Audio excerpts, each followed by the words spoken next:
በስምጥ ሸለቆ እምብርት ላይ ከተፈጥሮ ግርማ ሞገስና ከሰው ልጅ ጥበብ የተዋቀረች አንዲት ድንቅ ምድር አለች። ይህች ምድር ለብዙዎች የፍቅር የጸጥታና የውበት መዲና ነች። ነገር ግን ከዚህ ማራኪ ገጽታዋ በስተጀርባ ገና ያልተገለጡ የጂኦሎጂ ሚስጥሮች፣ አነጋጋሪ የተፈጥሮ ድንቆችና ያልተነገሩ እውነታዎች ተሸሽገው ይገኛሉ። የወፎችና የፍጥረታት ገነት፣ የውሃ ውስጥ ሳይንሳዊ እንቆቅልሽ፣ የባህል ምግብ አብዮት፣ የብስክሌተኞች መዲናና የአካባቢ ጥበቃ ተአምርም በዚህች ከተማ ይገኛል። አስቡት፣ በየቀኑ በሚሊዮን የሚቆጠሩ ሊትሮች ውሃ ወደ ሆዷ እየፈሰሰ ነገር ግን አንድም ጠብታ ውሃ ወደ ውጭ የማታስወጣ የሚታይ ደም ስር የሌላት የሳይንስ ሊቃውንት ጥያቄ ውስጥ የከተተች ድንቅ የሐይቅ ባለቤት ነች። በሌላ በኩል ደግሞ በየማለዳው በሰው ልጅ በዱር አራዊትና በሰማይ አሞራዎች መካከል ሰላማዊ የህልውና ትግልና የአሳ ግብይት የሚካሄድባት ብቸኛ የምድር ገነት እቅፏ ውስጥ አቅፋ ይዛለች። ዘመናዊነት ከባህል ጋር የሚጋጨው እዚህ ጋር ነው። የአፍሪካ የኢንዱስትሪ ግዙፍ እግሮች የተተከሉት በዚህችው ምድር ላይ ነው። በእርግጥ ይህች ምድር የምስራቅ አፍሪካ የስምጥ ሸለቆ አልማዝ ነች ወይንስ ደግሞ የተፈጥሮ እንቆቅልሽ? ዛሬ የዚህችን ምስጢራዊ ምድር አዲስ በሆነ ሌንስ በጠለቀ እይታ አብረን እንቃኛለን። ይህች ምድር ለዓይን የሚማርክ የተፈጥሮ ውበት ብቻ አይደለም ያላት፣ ይልቁንም አረንጓዴ አልባሷ ነፍስን የሚማርክ የነዋሪዎቿ ቅንነት፣ ልበሰፊነትና እንግዳ ተቀባይነት ደግሞ ደርሰው ለተመለሱ ሁሉ የማይረሳ የፍቅር ማህተም የሚያስቀምጥ ሕያው ገነት ነች። የነዋሪዎቿ ሰላማዊ የአኗኗር ዘይቤና ፈገግታ ከከተማዋ ማራኪ ውበት ጋር ተዋህዶ የብዙዎችን ቀልብ ስቧል። ከዚህ ውብ ገጽታዋ በስተጀርባ ገና ያልተገለጡ የጂኦሎጂ ሚስጥሮችና አነጋጋሪ እውነታዎች ሸሽጋ ይዛለች። ይህች ምድር የፍቅር የውበትና የተፈጥሮ ሚስጥር መዲና ሐዋሳ ነች።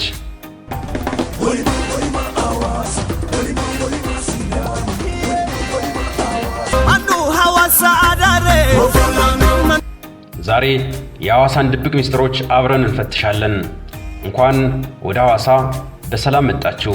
ከኢትዮጵያ ዋና ከተማ አዲስ አበባ በስተደቡብ በ275 ኪሎ ሜትር ርቀት ላይ የምትገኘው ይህች ድንቅ ከተማ በምስራቅ አፍሪካ የታሪክና የልማት ምዕራፍ ውስጥ ጉልህ ስም ያላት ትልቅ ከተማ ነች። የከተማዋ ታሪክ የሚጀምረው ከግማሽ ክፍለ ዘመን በፊት በ1950ዎቹ አጋማሽ ነበር። በጊዜው በነበሩት ንጉሥ አፄ ኃይለ ሥላሴ ቀጥተኛ ትእዛዝ እንዲሁም ደግሞ አርቆ አሳቢነት ባዶና በዱር አራዊት ተከቦ የነበረው የሐይቁ ዳርቻ በታቀደና በተጠና የከተማ ፕላን መሰረቱን ጣለ። በአጭር ጊዜ ውስጥ ከተፈጥሮ ጋር የተዋሃደች የዘመናዊነት ተአምር ሆና ልትወለድም ችላለች። በጂኦግራፊያዊ አቀማመጧም የብዙ ባህሎችና የንግድ መንገዶች ማዕከልም ነች። በሰሜንና ሰሜን ምስራቅ በኩል በወንዶ ገነት ለምለም ተራሮችና በወንዶ ከተማ ትዋሰናለች። በደቡብ በኩል ደግሞ የአላሙራ ተራራ የሚያዋስና ከተማ ናት። በምዕራብ ደግሞ በይርጋለምና በሲዳማ አረንጓዴ ምድር የተከበበች እምብርት የሆነች ከተማ ዛሬ ላይ የሲዳማ ክልል መዲናና የደቡብ ኢትዮጵያ የፖለቲካ የኢኮኖሚ እንዲሁም ደግሞ የቱሪዝም ዘውድ በመሆን በኩራት ትቆማለች። ነገር ግን የሁሉ ታሪክና ዘመናዊነት ከሐይቋ ዳርቻ የሚጀምረውን ድንቅ የተፈጥሮ ሚስጥር ሊሸፍነው አልቻለም።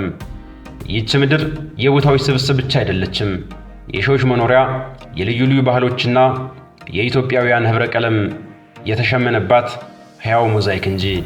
የከበሩ ባህሎችና ወጎች እንደ ዋና ማዕቀፍ ባሉበት በዚች ከተማ ከሰሜን እስከ ደቡብ ከምስራቅ እስከ ምዕራብ የመጡ በርካታ ብሔር ብሔረሰቦች በፍቅርና በሰላም ጎረቤት ሆነው ይኖሩባታል። ወላይታው ከጉራጌው፣ አማራ ከኦሮሞው፣ ትግራዩ ከከፋውና ሌሎች በርካታ የደቡብ ብሔረሰቦች ተዛምደው ተጋብተውና ተዋልደው ልዩነታቸውን ወደ ውበት ልዩነታቸውን ወደ ጥንካሬ ቀይሩባት የኢትዮጵያ ማይክሮኮዝም ወይንም ደግሞ ትንሿ ኢትዮጵያ ትባላለች።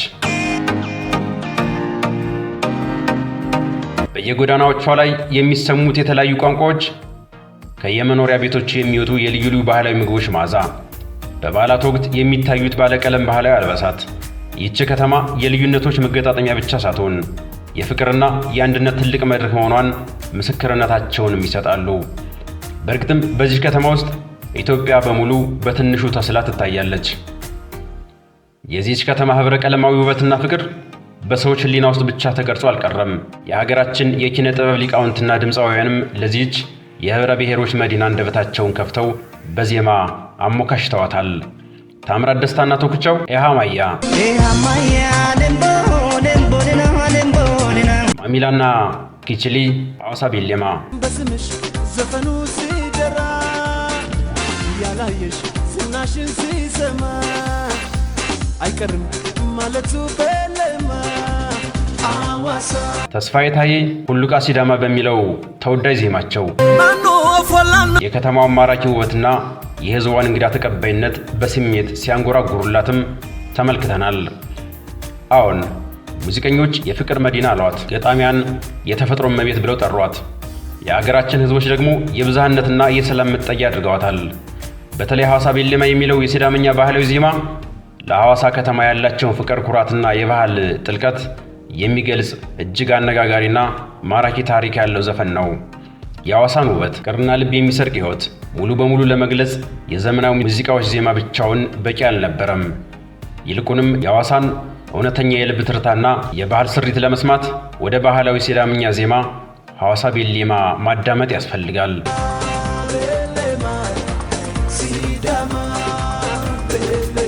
ቤሌማ ማለት በሲዳመኛ ውበቴ፣ የኔ ማራኪ ወይንም ደግሞ ፍቅሬ ማለት እንደሆነም ይነገራል። ሐዋሳ ቤሌማ ሲባል ደግሞ ሐዋሳ ውበቴ፣ ሐዋሳ ፍቅሬና መዲናዬ እንደማለት ነው። ይህ ዜማ የከተማ ነዋሪዎችና የሲዳማ ህዝብ ለከተማቸው ያላቸውን ጥልቅ ፍቅር፣ ኩራትና የእንግዳ ተቀባይነት መንፈስ በትውልድ ዘንድ ሕያው ያደረገ የከተማ ባህላዊ መዝሙር ወይንም ደግሞ አንተም ነው ማለት ይቻላል። በየበዓላቱ በየሰርግና በደስታ ሁሉ የሚደጋገመው ይህ ድንቅ ዜማ ሐዋሳ ከተማ ብቻ ሳትሆን በፈገግታ የተሞላች የፍቅር መኖሪያ መሆኗንም ለዓለም ያውጃል። ታዲያ የዚህችን ከተማ አየር የተነፈሱ ውበቷን በጥልቀት የተመለከቱና የሳባቸው የሀገር ውስጥና የውጭ ሀገር ቱሪስቶች ይህችን ከተማ ምን ብለው ጠሯት ካላችሁን ደግሞ በርካታ የቱሪዝም አፍቃሪዎች እንዲሁም ደግሞ የጉዞ ማስታወሻ ጸሐፊዎች የስምጥ ሸለቆዋ ገነት ይሏታል። ሌሎች ደግሞ ከከተማዋ ፍጹም ጽዳት፣ አረንጓዴ አልባስና ሰላማዊ አየር የተነሳ የኢትዮጵያ የስፖርትና የእረፍት መዲና እያሉ ያወድሷታል። ወደ ሐዋሳ የመጡ ቱሪስቶች የሚናገሩት አንድ የጋራ እውነት አለ። ሐዋሳ ማለት ከከተማው ግርግርና የጩኸት ሕይወት አመልጠው ከሐይቁ ነፋስና ከወፎቹ ዜማ ጋር ነፍስንና አካልን የሚያድሱበት የሰላም ወደብ ነች ይሏታል። በእርግጥም ለጋዜጠኞች የዘገባ ርዕስ ሆነች፣ ለቱሪስቶች የእረፍት ገነት፣ ለባለ ሀብቶች ደግሞ የኢንቨስትመንት ማዕከል ሆናለች፣ ለአካባቢው ነዋሪዎች ደግሞ የሕይወት መደሰቻ የሆነች ድንቅ ከተማ።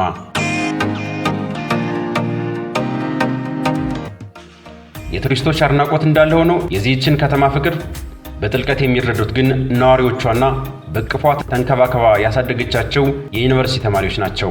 በየዓመቱ ከሁሉም የሀገሪቱ ማዕዘናት ወደ ሐዋሳ ዩኒቨርሲቲ የሚመጡ በ10 ሺዎች የሚቆጠሩ ተማሪዎች ከተማዋን ሁለተኛ እናታቸው አሊያም ደግሞ የሕይወት ምዕራፍ መክፈቻቸው አድርገው ይቆጥሯታል።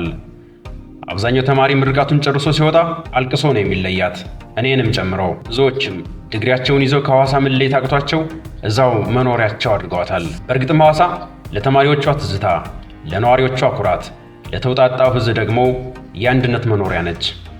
ይህንን ሁሉ ስናገር እኔ እንዲሁ የሩቅ ታዛቢ አሊያም ደግሞ የውጭ እንግዳ ሆኜ አይደለም። ይልቁንም እኔም በዚህች ድንቅ ከተማ ፍቅር ከተለከፉት በቅፏ ተንከባክባ ካሳደገቻቸው የሐዋሳ ዩኒቨርሲቲ ተማሪዎችም አንዷ ነበርኩ እንጂ። የግቢው ግርማ ሞገስ፣ በዛፎቹ ስር የተቀመጥንባቸው የታሪክ ምሽቶች፣ ለፈተና ስንዘጋጅ አሊያም ደግሞ ስንጨርስ በሐይቁ ነፋስ የታጀበው ጥናታችን፣ እንዲሁም ደግሞ በየሳምንቱ መጨረሻ ከዶርማችን ቀደም ብለን የአሞራ ገደልን ትኩስ ዓሣ የተካፈልንባቸው ቀናት ዛሬም ድረስ በሕሊናዬ ውስጥ እንደ አዲስ ይበራሉ። ሐዋሳ ለእኔ የትምህርት ቤት ግቢ ብቻ አልነበረችም። የሕይወቴን እውነተኛ መንገድ የጀመርኩባት፣ ውብ ወዳጆችን ያተረፍኩባት፣ የመጀመሪያውን የጎልማሳነት አየር የተነፈስኩባት ሁለተኛ እናቴ ነች። ዲግሪዬን ይዤ ከግቢዋ ስወጣ አካሌን ይዤ በወጣም ልቤን ግን እዛው የሐዋሳ ሐይቅ ዳርቻ ጥየው ነው የመጣሁት። እናም ዛሬ ይህንን ዶኩመንተሪ ስሰራ ከተማዋን እንደ አዲስ የማስተዋወቅ ያክል አይደለም፣ ለመወዳትና ላደግኩባት ሁለተኛ ሀገሬ ጥልቅ ፍቅርና ምስጋና በምስልና በቃል የምገልጽበት ልዩ አጋጣሚ አድርጌዋለሁ። ስለዚህ ላዘጋጀሽልን የደስታ ማዕድ፣ ላበደርሽን የፍቅር አየርና እቅፍሽን ከፍተሽ ሁለተኛ እናት ስለሆንሽልን ምስጋና ይድረስሽ። የፍቅርና የውበት መዲና ሐዋሳ ስለሰጠሽን የማይረሳ የዩኒቨርሲቲ ትዝታዎች፣ ስለረጨሽልን የሐይቅሽ ማራኪ ነፋስ፣ ስላስተማርሽን የህብረ ብሔሮች አንድነትና ሰላም፣ ሁልጊዜም በፈገግታ ስለሚቀበሉን ውብ ነዋሪዎችሽ ከልብ እናመሰግናለን። አካላችን ቢርቅም ልባችን ግን ሁልጊዜም ባንቺው ዳርቻ ላይ ይቆያል። የፍቅር መዲና ሐዋሳዊ ለዘላለም ደምቀሽ ኑሪ። ይህች ከተማ ለነዋሪዎቿ ከተማ ብቻ አይደለችም፣ የሰላም መጠጊያችን፣ የፍቅር አየር የምንተነፍስባት መጠለያችን ይሏታል እንጂ። በየቀኑ ጠዋት በሐይቁ ነፋስ የሚነቁት ነዋሪዎቿ የከተማዋ ጽዳት፣ የሰዎቹ ፍቅርና የተፈጥሮ ጸጥታ የዕለት ተዕለት ሕይወታቸው አካል በመሆኑ ከሐዋሳ ውጭ ሕይወት የታሰበ አይደለም በማለት በኩራት ይናገራሉ። እንግዲያውስ ይህች የፍቅርና የተፈጥሮ መዲና ለጉብኝት የሚመጡ ሰዎችን ቀልብ የሚስቡ ነፍስን የሚያድሱና ድንቅ ተሞክሮችን የሚያሳልፉባቸውን ዋና ዋና የቱሪስት መዳረሻዎችን ልንገራችሁ። በመጀመሪያ ቀድሞ የሚመጣው የሐዋሳ ሐይቅ ነው። እኛ ፍቅር ሐይቅ እያልን እንጠራዋለን። በመጀመሪያ ደረጃ የሚገኘው የከተማዋ ዋና የልብ ትርታ የሆነው የሐዋሳ ሐይቅ ፍቅር ሐይቅ እያላችሁ መጥራት ትችላላችሁ። ይህ ሐይቅ በጀልባ ተንሸራሽረው የጉማሬዎችን ሕይወት በቅርብ ለመመልከት፣ ከውሃው ላይ በሚነፍሰው ነፋስ አካልን ለማደስና በምሽት ደግሞ አስደናቂውን የፀሐይ መግባት ለመታደም ወደር የሌለው መዳረሻ ነው። ከሁሉም በላይ ግን የት እንደሚሄድ የማይታወቀው ውሃ በየቀኑ ወደ ሆዷ እየፈሰሰ ለዘመናት ሳትሞላ የኖረች የተፈጥሮ እንቆቅልሽ ነች። ሌላኛው የቱሪስት መዳረሻ ደግሞ አሞራ ገደል ነው። መናፈሻው ቦታ ከሐይቁ ዳርቻ አጠገብ የሚገኘው አሞራ ገደል መናፈሻ የሰው ልጅ የሰማይ አሞራዎችና የሐይቁ ነዋሪዎች የሚገናኙበት ፍጹም ሰላማዊ መድረክ ነው። በየቀኑ ማለዳ ከሐይቁ ተጠምዶ የሚወጣው ትኩስ ዓሣ የሚሸጥበት፣ በቅጽበት ተጠብሶ የሚቀርበው የዓሣን ምግብ የሚቀምሱበት፣ እንዲሁም ደግሞ ጉሬዛዎችና አሞራዎች ከሰው ልጅ እጅ ምግባቸውን በነፃነት የሚመገቡበት ሕያው የቱሪዝም ገበያ ነው አሞራ ገደል። ከተማዋን አጥሮ የሚገኘው የታቦር ተራራም እዚሁ ይገኛል። ከከተማዋ ገጽታ በላይ ገዝፎ የሚታየውና የሐዋሳ ዘውድ ተብሎ የሚጠራው ይህ ተራራ እዚህ ከተማ ነው የሚገኘው። ወደዚህ ተራራ ጫፍ የወጡት የጉዞ አፍቃሪዎች የጠቅላላውን የሐዋሳ ከተማ ሐይቅ ሙሉ በሙሉ መመልከት ይችላሉ። ከተማዋንም እንዲሁ የሐይቁን ስፋትና በዙሪያዋ ያሉትን አረንጓዴ ተራሮች በ360 ዲግሪ ድንቅ እይታ ለመመልከት ያበቃቸዋል። ለፎቶግራፍ አፍቃሪዎችና ለተፈጥሮ አድናቂዎች ተመራጩ ቦታ ነው ታቦር ተራራ። ጉዱማሌም እንዲሁ የሲዳማ ሕዝብ ባህል ታሪክና ቅርጻዊ እሴት የሚንጸባረቅበት ታሪካዊ ጉዱማሌ ሜዳ፣ በዩኔስኮ በማይዳሰስ ባህላዊ ቅርስነት የተመዘገበው የሲዳማ ዘመን መለወጫ ፊቼ ጨምበላላ በድምቀት የሚከበርበት ባህላዊ ጨዋታዎች፣ ጭፈራዎችና ስነ ስርዓቶች የሚከናወኑበት የከተማዋ የባህልና የታሪክ ማዕከል ነው ጉዱማሌ። የሐዋሳ ቅዱስ ገብርኤል ገዳምም እንዲሁ ሌላኛው የቱሪስቶች መዳረሻ ተደርጓል። ከመንፈሳዊና ከህንፃ ጥበብ አንጻር የብዙዎችን ትኩረት የሚስበው የቅዱስ ገብርኤል ገዳም በከተማዋ እምብርት ላይ በከፍተኛ ግርማ ሞገስ የተገነባው የቤተ ክርስቲያን የመንፈሳዊ እርካታ፣ የጥበብና የትልቅ መንፈሳዊ ጉዞ መዳረሻ በመሆን በየዓመቱ ለ2 ጊዜ ያክል በ10 ሺዎች የሚቆጠሩ ምዕመናንና ጎብኚዎችን ይቀበላል። እነዚህ ድንቅ መዳረሻዎች ሐዋሳ ለምን የኢትዮጵያ ቀዳሚ የቱሪዝምና የእረፍት መዲና ልትሆን እንደቻለች ግልጽ ምስክርነታቸውን ያቀርባሉ። የሐዋሳ ድንቅ ጉዞ በከተማዋ ወሰን ብቻ አያበቃም። ከከተማዋ ኮሪደር አነስ ባለ ርቀት ወጣ ስንል ደግሞ ተፈጥሮ በልዩ ጥበቧ ያሸበረቀቻቸውን አስደናቂ መዳረሻዎችንም እናገኛለን። ከነዚህም ውስጥ አንዱ ወንዶ ገነት ይገኝበታል። ከሐዋሳ ወደ 24 ኪሎ ሜትር አካባቢ ይርቃል። በመጀመሪያ ደረጃም ይገኛል። በተለይም ከአዲስ አበባ ለሚመጡ ቱሪስቶች የንጉሠ ነገሥቱ አፄ ኃይለ ሥላሴ የእረፍት መገኛ የነበረችውና የተፈጥሮ ተአምር የሆነችውን ወንዶ ገነትን እናገኛለን። በለምለም ተራሮችና ጥቅጥቅ ባሉ ደኖች የተከበበችው ወንዶ ገነት ከመሬት ስር የሚፈልቁ ፍል ውሃዎቿ የአዋፍ ዜማና የንጹህ አየር ማዕከል ነች። በዛፎቿ ላይ የሚወርቁ ቶሎበስ ዝንጀሮችን እያዩ በፍል ውሃ መዋኘት አካልንና መንፈስን የሚያድስ ልዩ ተፈጥሯዊ ጸጋ አላት። የይርጋለም አረንጓዴ ምድርና አረጋሽ ሎጅም እንዲሁ ከሐዋሳ በግምት ወደ 40 ኪሎ ሜትር አካባቢ ይርቃል። በቀጣይነት ወደ ደቡብ ሲጓዙም የቡና እናት ወደ ሆነችው አረንጓዴው ይርጋለም እንዲሁም ደግሞ በደን ውስጥ ወደ ተሸሸገችው አረጋሽ ሎጅ ያደርሰውታል። ይህ ስፍራ የሲዳማን ባህላዊ የቀርከሃ ጎጆዎች፣ የቡና እርሻዎችና የተፈጥሮ ደኖችን አዋህዶ የያዘ ማረፊያ ነው። ሌላኛው የተለመደ የቱሪስት መዳረሻ ደግሞ የሻሸመኔ የራስ ተፈሪያን መንደር ነው። ከሐዋሳ 25 ኪሎ ሜትር ይርቃል ሻሸመኔ። በሰሜን በኩል የዓለም አቀፉ የራስ ተፈሪያን ማህበረሰብ መኖሪያ የሆነችውን ሻሸመኔ መልክዓ ኦዳ እናገኛታለን። ከካረቢያን ከጀማይካና ከልዩ ልዩ የዓለም ክፍሎች የመጡ የራስ ተፈሪያን ማህበረሰብ አባላት የገነቡት መንደር የሬጌ ሙዚቃ ባህል፣ ልዩ ልዩ የስዕል ጥበቦችና የታሪክ ማዕከል በመሆን የበርካታ የውጭ ሀገር ቱሪስቶችን ቀልብ ይስባሉ። የሰንቀሌ የሜዳ ፍየል መጠለያም እንዲሁ ይገኛል። ከሐዋሳ 50 ኪሎ ሜትር የሚርቅ ነው። ለዱር አራዊት አፍቃሪዎች ደግሞ በዓለም ላይ በዝርያ ማለቅ አደጋ ውስጥ የሚገኘውን የሲወንስ ሜዳ ፍየል በጥብቅ የሚያስጠልለው የሰንቀሌ መጠለያ ነው። በሰፊው ሳቫና ሜዳ ላይ የሚወርቁት አጋዘኖችና የዱር አራዊት በቅርብ ሆኖ ለመመልከት ለሚፈልጉ የጉዞ አፍቃሪዎች ድንቅ የሳፋሪ ተሞክሮን ያበስራል። እነዚህ ከከተማ ወጣ ብለው የሚገኙ መዳረሻዎች ሐዋሳን ማዕከል አድርጎ ለሚንቀሳቀስ ማንኛውም ጎብኝ የጉዞውን ማስታወሻ ሙሉ የሚያደርጉ የተፈጥሮና የባህል ሀብቶች ናቸው። የቱሪዝም መዲናነቷንና የእንግዳ ተቀባይነት ጥበቧን ይበልጥ የሚያጎሉ ደግሞ በሐይቋ ዳርቻና በከተማዋ እምብርት ላይ የተተከሉት ዓለም አቀፍ ደረጃቸውን የጠበቁ ሪዞርቶችና ሆቴሎች ናቸው። በመጀመሪያ ደረጃ የምናገኘው የሐዋሳን የቱሪዝም አዲስ ምዕራፍ ያበሰረውን የኃይሌ ሪዞርት ነው።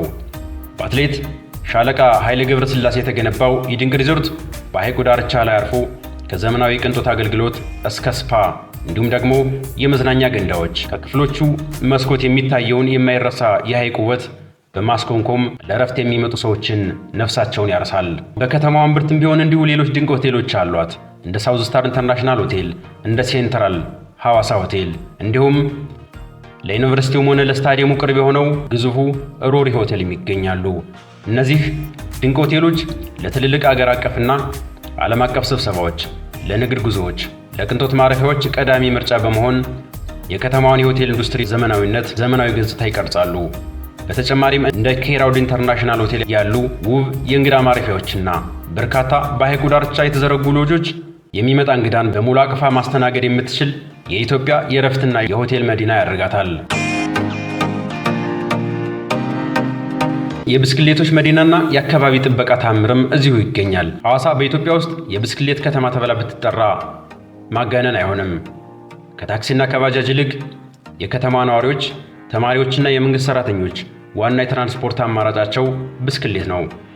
ይህ ደግሞ ከተማዋን ከጭስና ከጫጫታ ነፃ ያደረጋት ከመሆኑ ባሻገር ለአካባቢ ጥበቃና ለነዋሪዎቿ ጤና ድንቅ ምሳሌ ያደርጋታል። ስለ ሐዋሳ ሲወራ ስለ አሳ ብቻ ማሰብ ትልቅ ስህተት ነው። ሐዋሳ የሲዳማ ባህላዊ ምግቦች መገኛ ናት። ከሲዳማ ባህላዊ ምግቦችን ባሻገር የሌሎች ብሔር ብሔረሰቦች የባህላዊ ምግብ መገኛ ተደርጋም ትወሰዳለች። የውሃ ውስጥ ሳይንሳዊ እንቆቅልሽም እየተባለች ትጠራለች። ቀደም ሲል እንዳልነው ነው ሐዋሳ ሐይቅ ወንዝ የሚወጣበት መስመር የለውም። ነገር ግን አዲስ አስገራሚ እውነት አለው። የሳይንስ ተማሪዎች እንደሚሉት የሐይቁ ውሃ በከርሰ ምድር በኩል አልፎ ወደ ሌሎች ዝቅተኛ አካባቢዎች እንደሚፈስ ይታመናል። ይህ ማለት ከተማዋ የተቀመጠችው በትልቅ የተፈጥሮ የውሃ ስርጭት መረብ ላይ ነው ማለት ነው። የወፎችና የፍጥረታት ገነትም ናት ይህች ከተማ። ለአዕዋፋት አፍቃሪዎች ሐዋሳ የዓለም አቀፍ ትኩረት ማዕከል ነች። በሐይቁ ዙሪያ ከ100 በላይ የሚሆኑ የሀገር ውስጥና ከሳይቤሪያና ከአውሮፓ የሚሰደዱ የወፍ ዝርያዎችም አሏት ይባላል። የኢትዮጵያ የባህልና የስፖርት ማዕከልም አድርገው ብዙዎች ይቆጥሯታል። ሐዋሳ የቱሪዝም ብቻ ሳትሆን የሀገራችን ትልልቅ ስፖርት ውድድሮች፣ የብስክሌት ውድድሮችና የሩጫ ክስተቶች ማካሄጃ ከተማ ናት። የከተማዋ ሜዳማ አቀማመጥና ንጹህ አየር ለስፖርተኞች ተስማሚ በመሆኑ የኢትዮጵያ ስፖርት መንደር የሚል ተጨማሪ ስምም አትርፎላታል። የፀሐይ ብርሃን በሐዋሳ ሐይቅ ላይ ቀስ ብሎ ሲጠልቅ የዚች ድንቅ ምድር ሌላኛው ድንቅ ምዕራፍ ይከፈታል። ሐዋሳ ለእኔና ለብዙዎቹ እንዲሁ በካርታ ላይ የምትገኝ ከተማ ብቻ አይደለችም። ይልቁንም ሐዋሳ የትዝታ ማደሪያ፣ የፍቅር አየር የምንተነፍስባት፣ የሰው ልጅ ከተፈጥሮ ጋር በሰላም የሚኖርባት ሕያው ስዕል ነች። ወደዚች ምድር የሚመጣ እንግዳ መንገድ አቆራርጦ በረራ አድርጎ አሊያም ደግሞ ኪሎሜትሮችን አቋርጦ ሊሆን ይችላል። ነገር ግን ከዚህች ከተማ ሲመለስ ከሻንጣው ሙሉ ትዝታና ከልቡ ሙሉ ፍቅር ይዞ ነው የሚመለሰው። አዎን፣ አካላችን ከሐዋሳ ሊርቅ ይችላል፣ ድምፃችን ከጎዳናዎቿ ሊጠፋ ይችላል። ነገር ግን ልባችን ሁልጊዜም በሐይቋ ዳርቻ በነዋሪዎቿ ፈገግታ በቅፏ ውስጥ በሰላም ይኖራል። ስለዚህ ለዚች ፍቅር የውበትና የተፈጥሮ መዲና ስላስተናገድሽን፣ ስላቀፍሽንና አሁንም በፈገግታ ስለምትጠብቂን ከልብ እናመሰግናለን። ከሚቀጥለው የጉዞ መዳረሻችን ድረስ የሐዋሳ ፍቅርና ሰላም ከሁላችን ጋር ይኖር። ደህና ሁኝ የፍቅር መዲና ሐዋሳችን።